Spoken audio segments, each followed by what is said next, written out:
Olá pessoal, eu sou Marcelo Apson e sejam bem-vindos ao Canal Literário. Pessoal, hoje nós vamos conversar sobre as minhas 5 melhores leituras de 2022. Pois é, né? 2022 já passou, já estamos em 2023, mas hoje nós vamos fazer aí uma breve retrospectiva das minhas melhores leituras. Mas antes, eu venho aqui fazer um pedido diferente para vocês. Não vim aqui pedir sua inscrição, nem seu like, nem uma doação.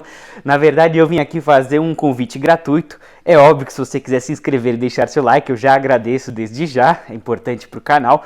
Mas eu vim aqui convidar você que está me assistindo a participar da nossa leitura coletiva de 2023 de Os Demônios, de Fyodor Dostoiévski. Eu já preparei um vídeo sobre essa leitura coletiva, cujo link estará aqui na descrição para quem quiser saber mais, mas apenas falando brevemente, a primeira live já será dia 9 de fevereiro, portanto ainda dá tempo, não há muito tempo, mas ainda temos tempo aí para você participar, você aqui que está nos acompanhando. E eu estou mencionando esta leitura coletiva porque uma das obras aqui que ficou entre as melhores leituras é Crime e Castigo, de Fyodor Dostoiévski, obra a qual fizemos a leitura coletiva em 2022 e foi um super sucesso. Fizemos 5 lives ao todo e tivemos um grupo de mensagens, e nós vamos repetir o modelo, só que essa obra aqui nós faremos em 7 lives, essa é a previsão, tá bom? Então só deixando esse recado aqui, quem quiser ainda participar, vou deixar o link do vídeo aqui embaixo dando maiores instruções. Só relembrando que o projeto é 100% gratuito, tá bom? Não tem nenhum custo nem nada. E é muito simples de participar, é só entrar no vídeo aí e ver as instruções. Sem mais delongas, vamos para as 5 melhores leituras de 2022. Primeiramente, A Redoma de Vidro, de Sylvia Plath. Curiosamente, uma das últimas leituras de 2022, li esta obra no mês passado de dezembro e muito me intrigou, a começar pela sua prosa, muito leve, muito agradável. Inclusive eu brinco que este livro é separado em 2 metades, né? Uma metade bem alegre, tranquila, que parece que é um livro com um final feliz, e uma segunda metade bastante pesada em termos de temática. Para quem não sabe, a Sylvia Plath, ela era uma poetisa, esta é sua única obra de ficção. Eu até falei errado no outro vídeo, eu falei que ela só escreveu essa obra, não foi isso que eu quis dizer, ela só escreveu esta obra de ficção. Ela escreveu um diário e poemas, mas de ficção. A única ficção que temos dela é essa aqui, A Redoma de Vidro, e semanas depois da sua publicação, ela tirou, infelizmente, sua jovem vida. E há aqui um grande cunho autobiográfico. Aqui acompanhamos a jovem Esther Greenwood, uma moça nascida em Boston que se muda para Nova York para fazer um estágio numa grande revista de moda. E é o que eu falei, a primeira metade é super alegre, é o que a gente pode esperar de uma jovem de seus 19, 20 anos, em Nova York, com as amigas, fazendo farra, bebendo, encontrando rapazes, né? É o que a gente quer ver, uma mulher se divertindo, se explorando, se descobrindo, né, em todos os aspectos. E é isso que a gente vai vendo aqui nessa primeira, digamos, metade. E assim, sem grandes spoilers, a segunda parte, digamos assim, consiste no paulatino declínio, né, de sua saúde mental. É um declínio lento, mas consistente, que vai sendo possível perceber através das reflexões da personagem, das ações da personagem, né? Como eu estava falando no vídeo da resenha, esse é um ótimo livro para conscientizar as pessoas da depressão, que contrariamente ao senso comum, às vezes ainda infelizmente predomina um certo preconceito de que a depressão é uma tristeza, ou é assim a pessoa que nunca teve nada na vida, que sofreu muito. Não necessariamente, tá, pessoal? A depressão é uma doença psiquiátrica, ela exige tratamento, há tratamentos disponíveis hoje em dia, e não é uma questão da pessoa simplesmente querer ser mais feliz, né? Até porque a depressão não está nem tão ligada com a infelicidade, senão com a anedônia, com a apatia, né? A pessoa deprimida, é uma coisa que eu falei muito na resenha, ela se torna apática. É verdade que tem tristeza, né? Aqui temos momentos onde a protagonista chora profusamente, existe isso, mas acho que o traço mais pronunciado é uma vontade de não fazer nada, ou a simples falta de vontade de fazer algo produtivo, né? Aqui uma cena onde a protagonista fica de pijama o dia inteiro em casa, quer dizer, não é porque ela está cansada, é porque ela simplesmente não tem vontade de sair, ver amigas, né? De socializar, de fazer coisas que as pessoas saudáveis fazem. É evidente que, né, todo mundo vai ter seus momentos ali, que quer ficar mais em casa, não quer ver ninguém, isso não é depressão, né? Depressão é isso, mas todo dia, né? A pessoa não quer trabalhar, não quer fazer amizades, não quer relacionamentos, não quer, enfim, não quer nada com nada da vida. E, na verdade, o que a gente vai vendo aqui é uma obsessão da protagonista em se autoflagelar ou tirar sua própria vida, né? Uma coisa bastante trágica, mas bastante verídica, né? Uma coisa que acontece, né, nesses transtornos mentais. Mais do que um retrato sobre a depressão, né, aqui a gente vai ver uma certa dose de feminismo, né? Vamos lembrar que estamos falando aí dos anos talvez 50, 60, não sei exatamente a época, onde ainda predominava muito machismo. A protagonista, ela tem essa vontade de não ter filhos, né? De não necessariamente casar e com certeza não ter filhos, algo que era bastante controverso na época, mas ela explicava ali, né, o que era o casamento da época, a mulher cuidando da casa e o marido trabalhando, e ela cuidando dos filhos também, e ela falou, não quero essa vida pra mim, e ela era vista como uma aberração, né, como assim você não quer isso, né, então ela já tinha sua voz, né, no feminismo, e de novo, né, pessoal, é o que eu falei na resenha, vou deixar inclusive o link aqui embaixo, todos os livros, tá, vão ter a resenha aqui embaixo, quem quiser se aprofundar. Mas como eu falei na resenha, o feminismo não vem para obrigar as mulheres a não mais casarem, não mais terem filhos. Ele vem para dar o poder de escolha à mulher, para que ela faça o que bem entender, sem nenhum homem ou pais ou outras pessoas opinando na vida dela, né, o que ela tem que fazer. Ela faz o que ela bem entende, se isso vai fazer ela feliz, né? Vou ler aqui uma pequena passagem para ilustrar aqui essa questão da depressão, como que a prosa da autora é bastante assim simples, direta e envolvente, né? E foi uma leitura que para mim foi bastante rápida. Foi bastante prazerosa, apesar do tema, assim, né? Prazerosa, digo, da prosa e tudo, envolvente, né? Mas o tema em si, ele é bastante trágico. Não teria feito a menor diferença se ela tivesse me dado uma passagem para a Europa ou um cruzeiro ao redor do mundo, porque onde quer que eu estivesse, fosse o convés de um navio, um café parisiense ou Bangkok, estaria sempre sob a mesma redoma de vidro, sendo lentamente cozida em meu próprio ar viciado. Quer dizer, aqui essa redoma de vidro, né? O que é uma redoma de vidro, né? Que em inglês é bell jar, acho que é uma jarra, alguma coisa assim, né? Aqui é um ambiente sufocante, né? Que são talvez os pensamentos da protagonista, e por que não da própria autora. Esses pensamentos negativos, né? De que ela não é uma boa pessoa, de que ela não merece viver, né? Aquelas coisas bastante trágicas, e que não é um estímulo externo, uma viagem para a Europa, né? Que vai curar a depressão dela, justamente, né? Mas hoje tem tratamento, e o que é um pouco trágico é que naquela época o tratamento acho que era bastante, assim, bastante novo, né? Não era maduro o suficiente, inclusive faltava uma humanização, né? O que choca aqui é a falta de humanização no tratamento, ela é tida como uma louca e que ela tem que só receber os eletrochoques e tchau, né? Assim, falta aí uma abordagem mais humana, que hoje, imagino eu, graças a Deus que temos, assim, acho que é uma coisa que talvez ainda, com certeza, sempre tem caminho para melhora, mas é uma coisa que evoluiu muito. Enfim, ficou em quinto lugar, não quer dizer que eu gostei menos, né? Que eu li algum número de livros, eu nem fiz a contabilização aqui, mas ao contrário, eu acho que se está na lista é porque eu gostei bastante, mas teve outros que eu gostei mais, que me, né, chamou mais atenção, e eu vou trazê-los para vocês. Em quarto lugar, temos aqui A Pele de Onagro, de Balzac. O Balzac foi uma descoberta muito agradável aqui no canal, né? Obviamente eu já tinha escutado sobre ele, mas assim como vários outros autores e clássicos eu ainda não li, né? E esse aqui finalmente eu falei, eu quero conhecer o Balzac, e eu comecei por esse aqui, A Pele de Onagro, e entendi que era uma excelente porta de entrada para quem quer conhecer este brilhante autor francês, né? Da virada do século XVIII para o XIX, né? Ele nasceu em 1799 em Tours, na França.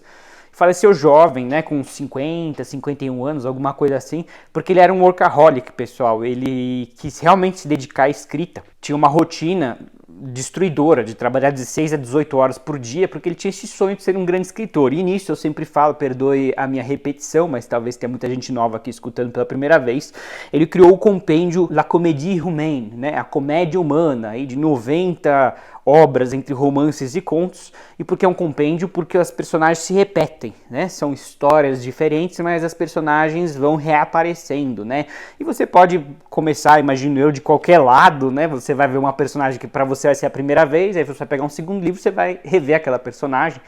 Não imagino eu que tenha uma primeira obra, mas essa aqui ela é curtinha, a prosa bastante envolvente, a temática mais dinâmica, então imagino eu que seja uma boa porta de entrada para quem quer conhecer este grande autor francês. Ele vai tratar muito da restauração francesa, né, de 1830, a gente sabe que a Revolução Francesa teve um sucesso de curtíssima duração, né? Logo teve o golpe de Estado de Napoleão, né, do 18 de Brumário, depois teve períodos de guerras, né, a França, né, no seu império, e o declínio, né, desse império, e aí a subsequente restauração da monarquia, com a família Bourbon voltando ao trono. Então um momento bastante conturbado politicamente. Na resenha eu falo bastante deste período da história francesa, que acho importante essa contextualização para entender melhor essa obra, porque aqui a gente vai ver diversas facções, digamos assim, né, da política, da sociedade francesa. E aqui acompanhamos o jovem Raphael de Valentin, né, bastante jovem, se não me engano aí 25 anos, que ele está nas últimas, assim, emocionalmente falando. Acabamos de falar de depressão, ele também está, digamos, deprimido, inclusive está contemplando tirar sua jovem vida. Ele teve derrotas em todos os campos, amoroso, social, financeiro, ele está realmente no fundo do poço. E perambulando pelas ruas de Paris, ele acaba se encontrando numa loja de antiguidades, onde um misterioso velho vem propor para ele uma segunda chance na vida, como eu falei em outras resenhas menores, né, um pacto mefistofélico, né, o que eu tô querendo dizer com isso? Esse velho vai oferecer um artefato místico, né, a pele de Onagro. Onagro é um jumento asiático. Aqui nós estamos tratando de um realismo mágico, evidentemente que essa pele pode até existir, mas não confere nenhum poder mágico ao usuário, mas aqui na novela ela confere qualquer desejo ao usuário, mas a um alto custo, né? A cada desejo a pele encurta e subsequentemente a vida do usuário também. Então é uma alusão aí aos prazeres da carne, né, que podem também encurtar a vida, né, da pessoa. E acho aí que também tem uma certa temática, né, do processo inexorável que é a morte, né? Porque aqui, sem querer dar grandes spoilers, mas é de se imaginar que em um determinado momento, né, o protagonista fala, bom, mas eu quero viver mais, né? E é um processo inexorável a morte, assim, acho que todo mundo gostaria de viver mais do que, né, do que o tempo que lhe é dado, digamos assim, mas é um processo que é impossível de se interferir, né? Imaginou que ele possa ter qualquer desejo, menos a vida eterna, né, digamos assim, senão também não faria sentido que a pele encurtasse. Então é muito interessante essa temática. O legal desse realismo mágico é que ele é muito sutil, como eu falei já nas resenhas. Não é que ele sai voando pelas ruas de Paris ou pelo Sena debaixo da ponte, nada disso, pessoal. Ele vai pedir o que os homens pedem, fortuna, poder, fama, né? E tentar encontrar sua identidade assim. Mas como sempre nas obras do Balzac, isso aqui é um tema recorrente, né? Existe uma desilusão, né, nas personagens, quando finalmente chegam na alta sociedade, imaginando que encontraram uma espécie de um Éden ali, acabam vendo toda a falsidade, hipocrisia, e acabam não necessariamente encontrando a felicidade. Então aqui é uma busca pela felicidade, né, uma busca por sua reabilitação, digamos assim, psíquica, né, desse Raphael de Valentin. E o Balzac, ele sempre tem essas tonalidades trágicas, tá, pessoal? Aqui não tem nenhum tipo de romantismo, de idealização, aqui a coisa é bem nua e crua, né?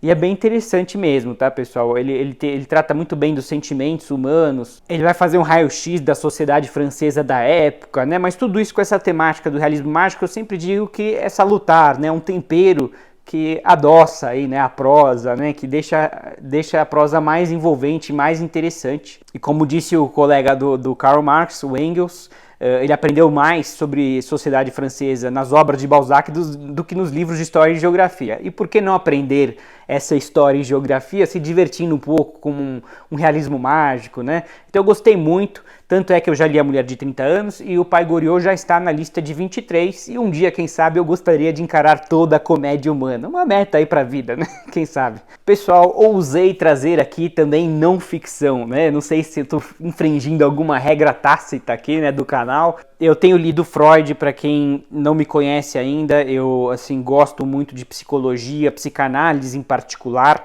Eu não sou formado na área, eu sou administrador, mas o que eu sempre falo nos vídeos de Freud é que o Freud sempre quis que a obra dele fosse estudada por não psicanalistas, por leigos, digamos assim, né? Por amadores, por pessoas que simplesmente querem conhecer mais sobre a natureza humana. Inclusive esse é um tema que me fascina. Eu estou aqui trazendo Totem e Tabu, apenas para assim deixar um pouco mais claro aqui o que eu vou trazer. Totem e Tabu é apenas uma parte moderada, digamos assim, deste livro. Acho que vai até a página 200, 150 e o resto são outros textos, outros discursos, tá? Então assim, não se assustem com o tamanho, tá? Na verdade, mais ou menos metade disso. E eu altamente recomendo essa leitura. E aqui o Freud vai elaborar uma teoria sobre a origem das religiões. E eu posso dizer com firmeza que eu não necessariamente concordo com a teoria dele, mas o que eu acho muito interessante é que ele lançou a pergunta, sabe, da onde veio a cultura, da onde veio a religião.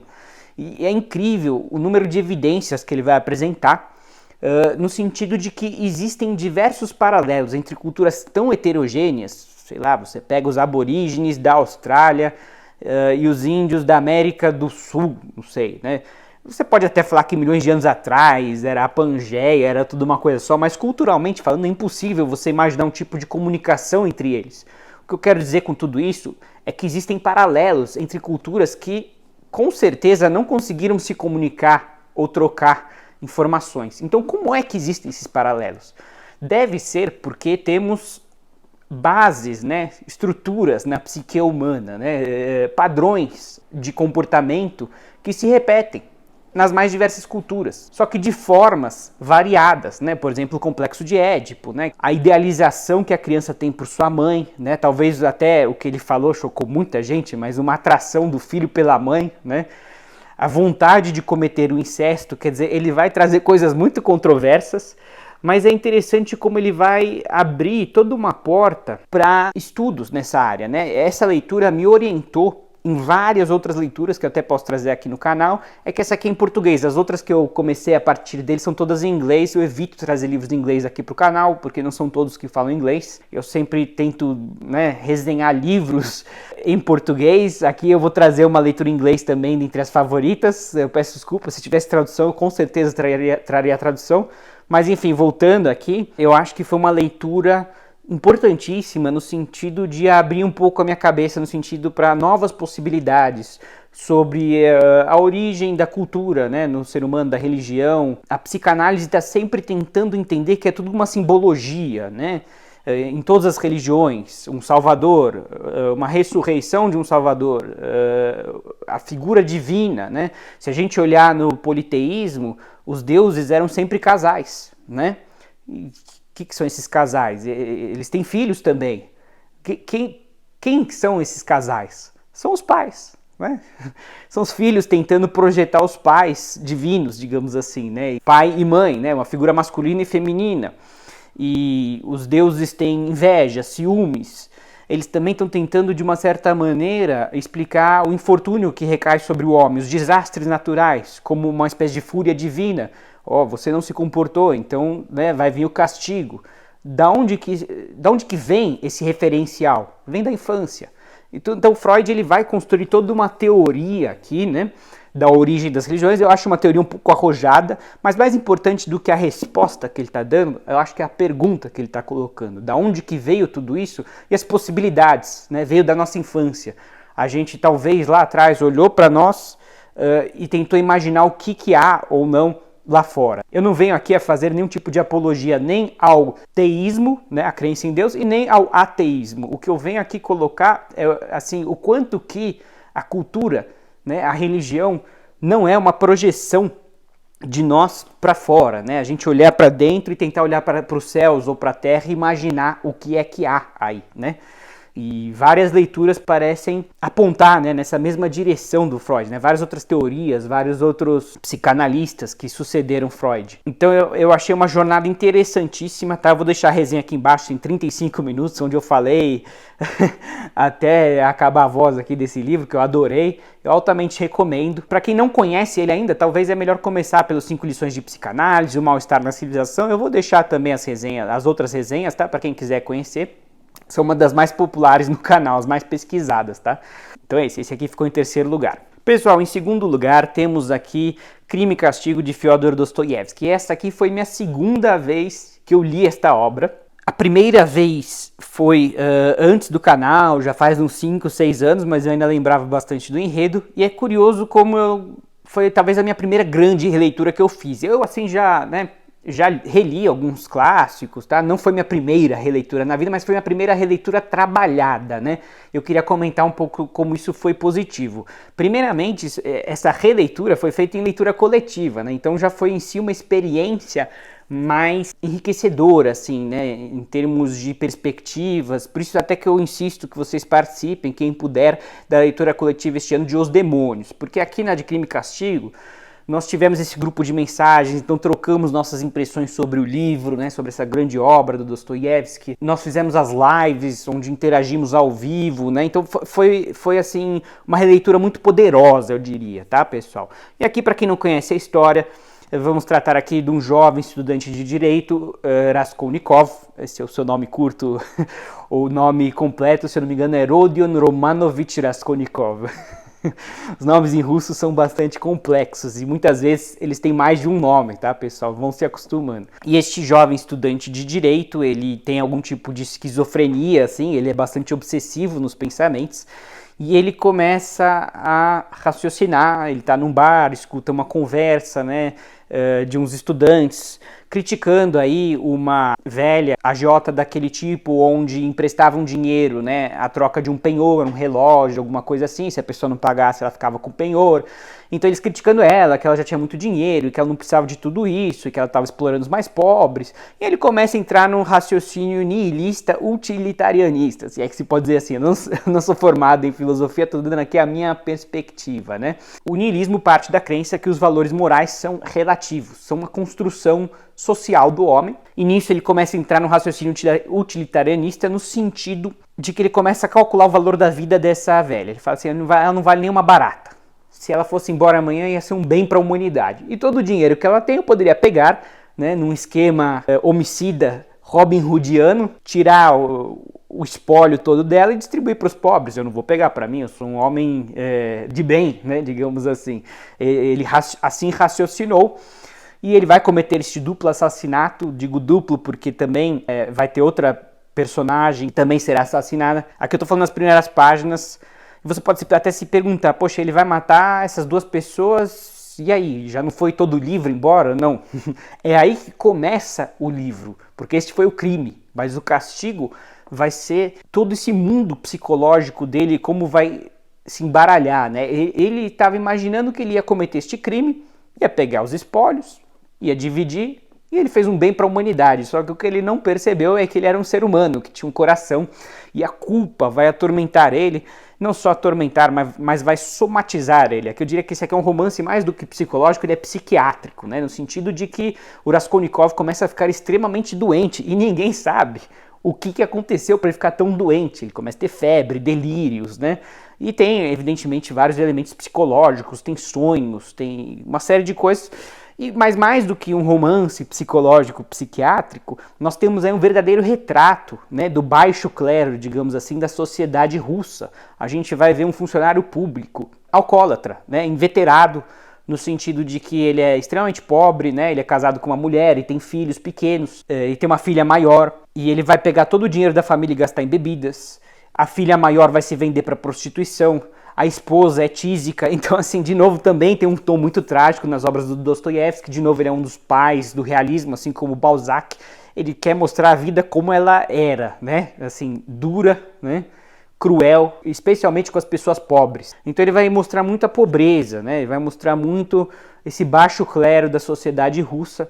Então é um grande retrato e muito envolvente, né, cada personagem é um mundo complexo, né, eu sempre falo isso, que o forte de Dostoiévski é as personagens. As personagens são muito bem trabalhadas através de um recurso muito simples, que é o diálogo. As obras do Dostoiévski geralmente possuem diálogos enormes, mas é através desses diálogos que a gente vai conhecendo e se aprofundando nas personagens e especialmente entendendo seu mundo psíquico, né? Cada uma também tem seu mundo psíquico. Aqui o foco é o mundo psíquico de Raskolnikov.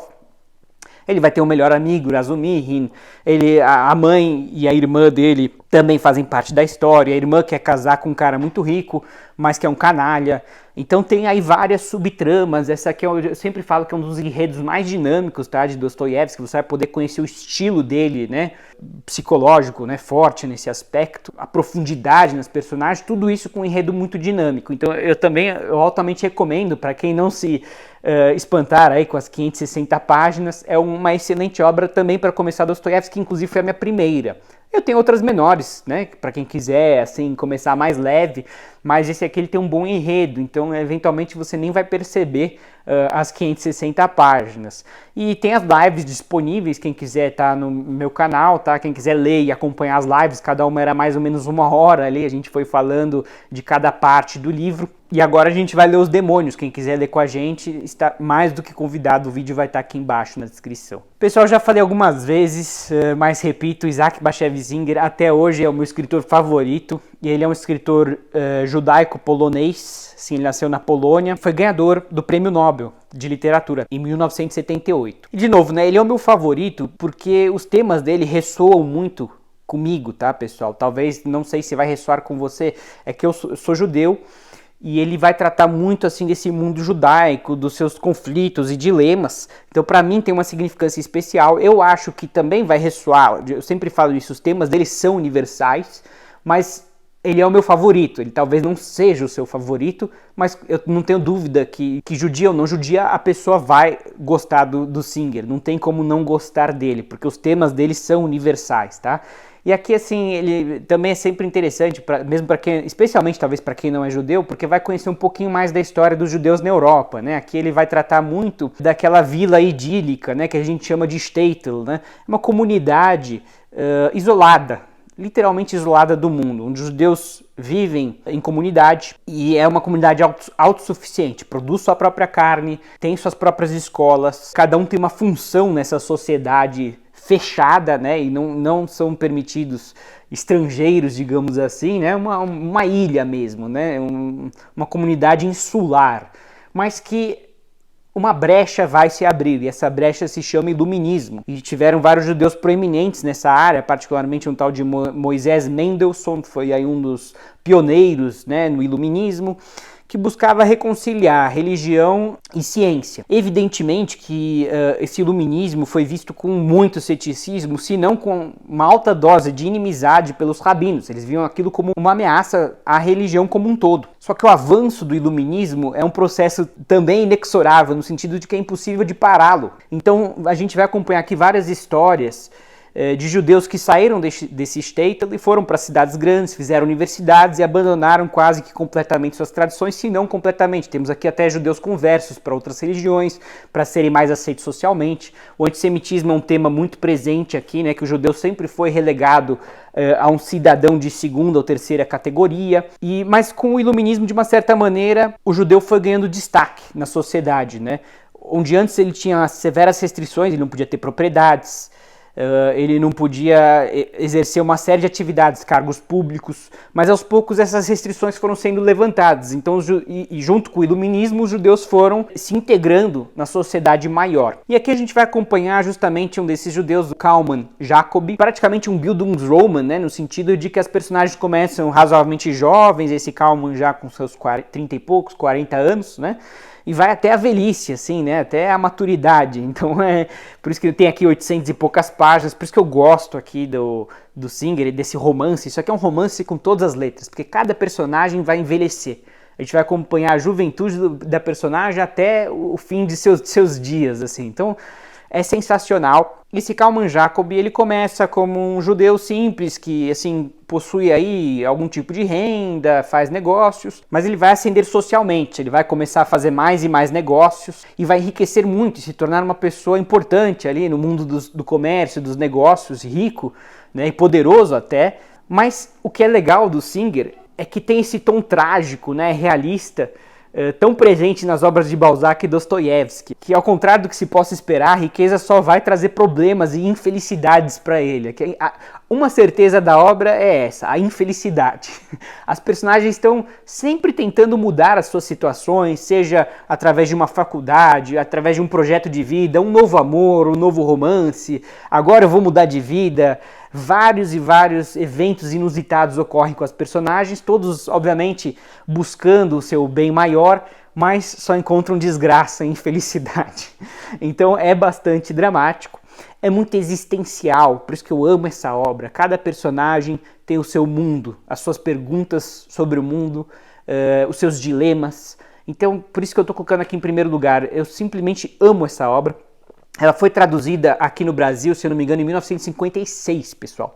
Sim, está completamente fora de circulação, mesmo no sebo, eu não sei, essa tradução eu escutei que não era uma tradução boa, mas eu não li para dizer, e eu tenho uma ambição de traduzir essa obra do inglês para o português.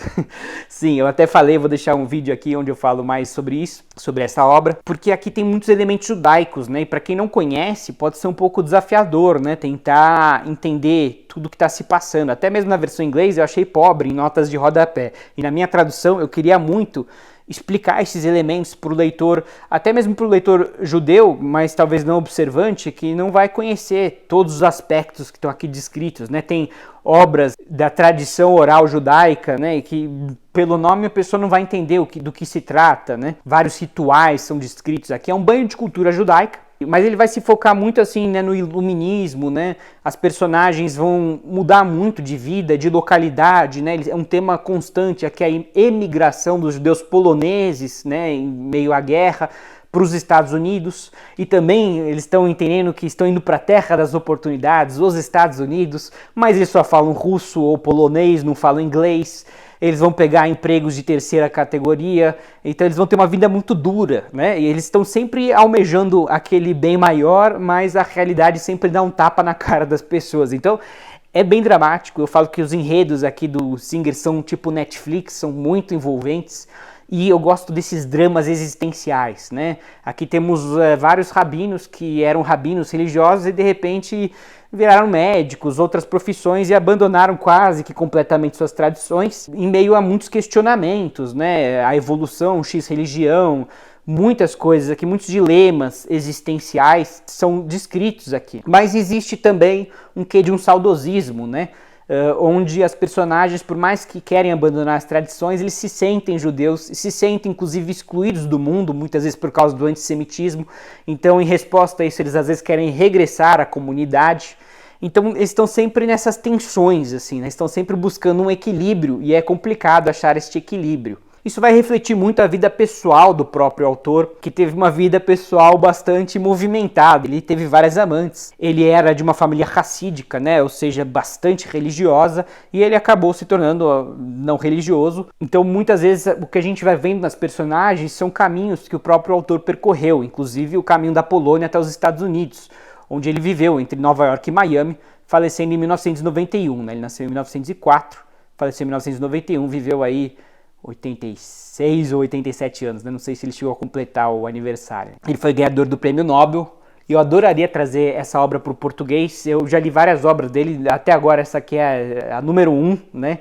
E eu amo de paixão essa obra, eu tenho até vontade de reler, inclusive na tradução eu estava relendo e eu estava adorando, né? Porque eu já comecei a traduzir alguns capítulos, tá, pessoal? Ainda estou na busca por uma editora, eu parei um pouco esse projeto, mas vamos ver se eu retomo agora em 2023. Eu tenho muita vontade de trazer ele para vocês, porque eu acho que vocês iam gostar muito. Mas tem algumas obras dele em português, com traduções recentes. Eu vou ver se eu leio este ano, eu tô com a lista cheia, mas eu adoraria trazer alguma coisa em circulação do Singer para vocês. Estas são as minhas 5 melhores leituras de 2022. Eu gostaria de escutar vocês. Quais são as suas 5 melhores leituras de 2022? Comenta aí embaixo. Se você curtiu, deixe seu like e se inscreva no canal para mais conteúdos literários como este. Muito obrigado, pessoal, e até a próxima.